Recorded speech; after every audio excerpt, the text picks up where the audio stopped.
Let's do first the Trump call with Elon. This is a big deal because all the tariff stuff with all these other countries, we all know that can get negotiated. I think we're quite clear that EU stuff, Canada stuff, Canada, we love Canada. Trump gives you a hard time a little bit, but we love you, Canada. China's a problem. That's a different that's a different thing, right?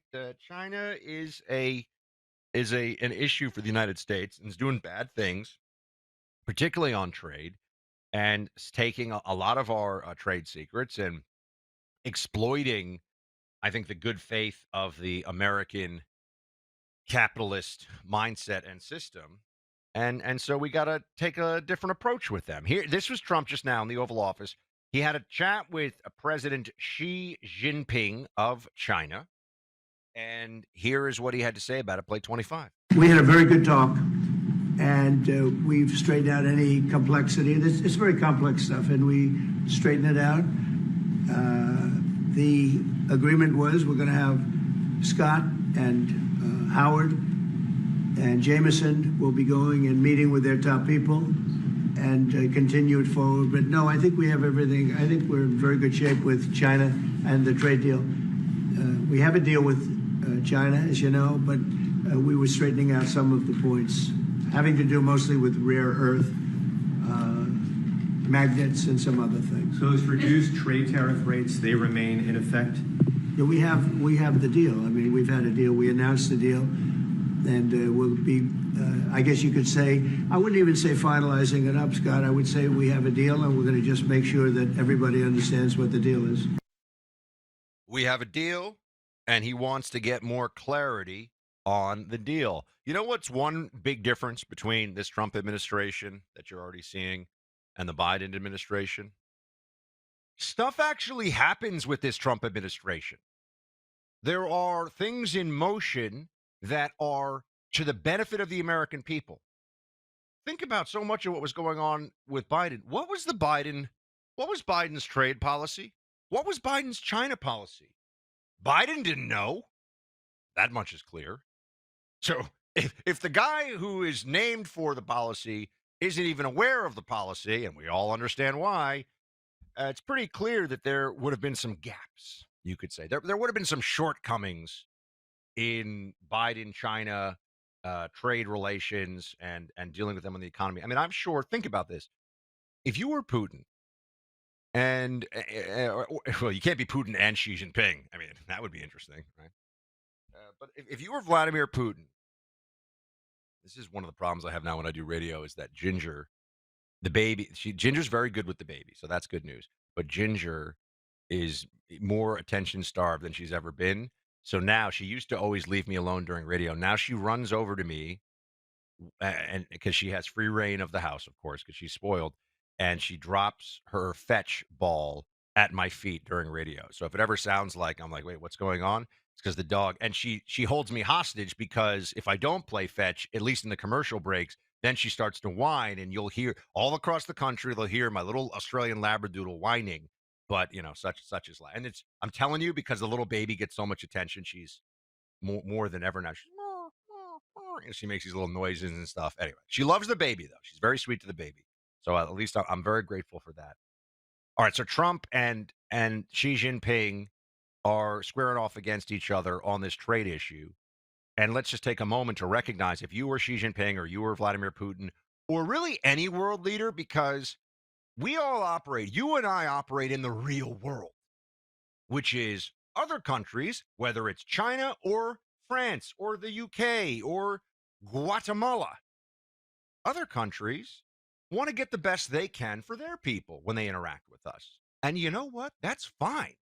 That's how we would expect it to be. This is why Trump's America First, the notion of a government representing the American people that privileges and prioritizes the interests of the American people over non-Americans should be the basic approach of any administration. But actually, Trump, it's revolutionary because we've gone through so many iterations of, well, what do the Europeans think? Well, what is like the Human Rights Council or the Hague or the whatever? The UN, what do they think about this? I don't care. I frankly don't care what the UN thinks about anything. So, if you were, though, picking who to sit across the table from you as an adversary, and I mean that by any country that's trying to get more from us, could you have done better than Joe Biden or Anthony Blinken?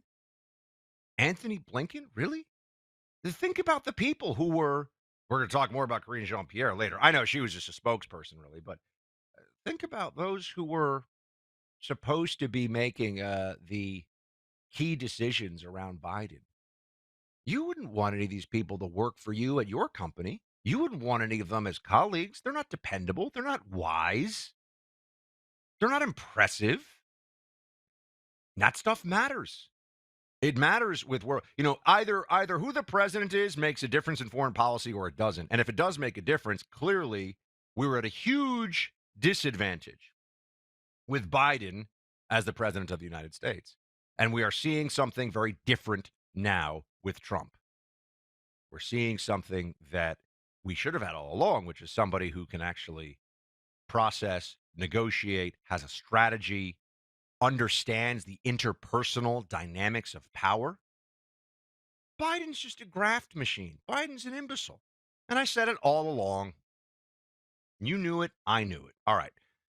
Now, on the restricting foreign nationals from these high-risk countries, Trump spoke about this as well in the Oval with the Chancellor, not the Prime Minister, the Chancellor of Germany.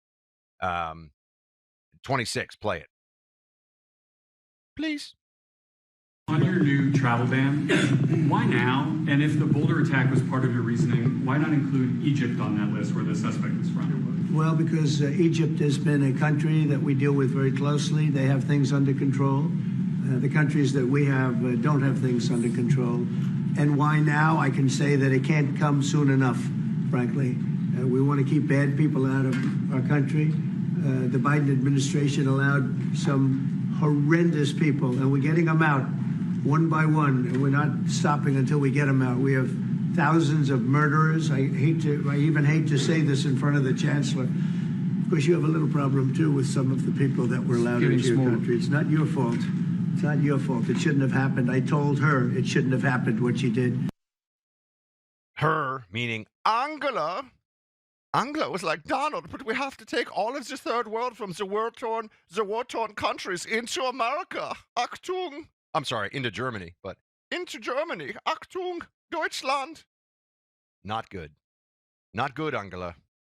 Not helping anybody out.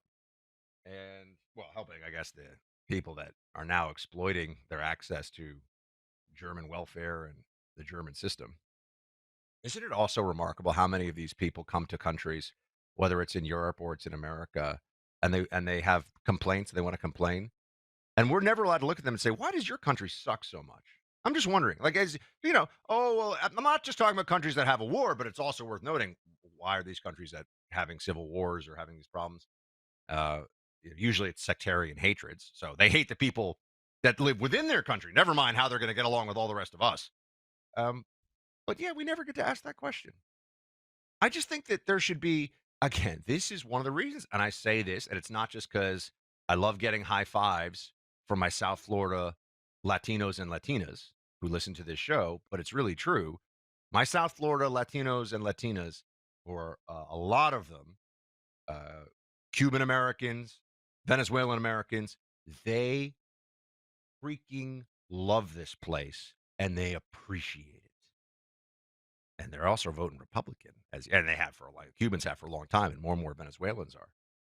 They appreciate this place. They come here and they say, wow, America is awesome. The communist hellhole I left is a warning to the rest of the world. This is why they're so great. When you get these people who show up from some other country, they come in illegally, they're being told by the NGO, America did your people wrong, and, you should get all of the welfare you want, and you should. That's not good. That's not good. Anybody who comes to this country should be thrilled to be in this country and should be working on their Americanness from day one. And we see what happens in Europe when that's not the case. And when I say working on their Americanness, becoming productive, law abiding, English speaking members of their community, their society, and all of that. And that should be the expectation. In Europe, it was like self hatred on display. I'll never forget. I was talking to the equivalent of the Swedish, kind of like the Swedish FBI. I forget what they. I was there years ago at the CIA, and we're helping them with some terrorism issues. Oh, why did Sweden have terrorism issues? Anyone want to guess? Anyone want to take a stab at that one? Was Sven Olaf all of a sudden so upset about the state benefits for his free health care or whatever? He's like, no. No, they brought in a bunch of Middle Eastern Muslims from war-torn countries who, guess what, hate the West and hate Europe and started doing really bad things. Started going back and forth also between the country that they say they had to flee for their lives and the country that had taken them in. They arrive in many cases in these countries and they think that we are suckers. They are taking us for a ride. And you see this with some of the imams, for example, who have been very much on the radar of MI5 in the UK, which is their domestic intelligence service, and trying to expel some of this. Some of them are so bad, we're like, look, you got to go back to wherever you came from. That's actually happened in Europe in some cases. But in Sweden, I remember talking to them. I said, you guys have brought in 1 million Middle Eastern refugees. What do you think is going to happen with this? And because these weren't politicians, these are people that were dealing with the counterterrorism side. They're like, we have a big problem. We have a big challenge. And he didn't just mean stopping terrorism attacks.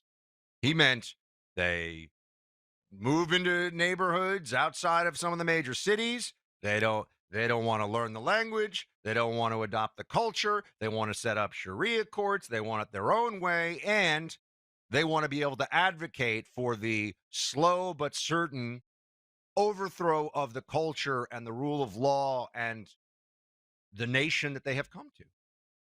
Imagine that. It's like I said before, these when you're talking about people that are coming from these countries, and we saw this with the Boulder attack. This he comes here, he says he wants asylum, he's got a wife and children, they're here now, and he goes and he lights Jews on fire. He creates a flamethrower and Molotov cocktails. He's trying to light Jewish people, Jewish Americans on fire. Instead of thinking about how lucky and grateful he is to be in America, that's what he does. This is as I was saying, somebody running up to you and says, there's a tornado coming. Please take me into your house or else I'm going to die. And you, out of the kindness of your heart, say, yes, sure, here, come into my cellar with me and my family. And then as the tornado passes, they look at you and they go, it's my house now. That's happening. That has happened. And it is time we woke up to this and said, enough. No more of that. Thank you very much. I'm glad to see the Trump administration recognizes that we don't have to take people in from countries where we cannot trust that they will be safe, that they will be contributing. This is important for us to know, important for us to remember. We want our dads healthy, not just on Father's Day, but every day. One way to do that, make sure dad's heart is healthy with the help of a Cardia Mobile 6L device. The world's first FDA-cleared personal EKG. It can detect AFib, a leading cause of stroke, small enough to hold in your hand and weighs less than an ounce. Cardia Mobile is the perfect way for your dad to manage his heart health at home, between doctor's visits, easy to use, and records right to his phone. He gets 6 views of his heart. That's 6 times the data of any smartwatch at a fraction of the cost. Give the gift of peace of mind for the dads in your life, or even for yourself. For a limited time, Cardia is giving you 10% off. Go to cardia.com, that's Kardia.com, or Amazon, and use code 106LCLAY. That's our buddy Clay, 106LCLAY. I know, he's on vacation, but it's still his code. Number 10, as in 10% off, and the Cardia Mobile number 6L Clay. Whew, I know, it's not the easiest code. It's a great product, though, and it's a great gift for Father's Day, so you really want to get this one down. Go to Kardia.com, use code 106L Clay, and get 10% off.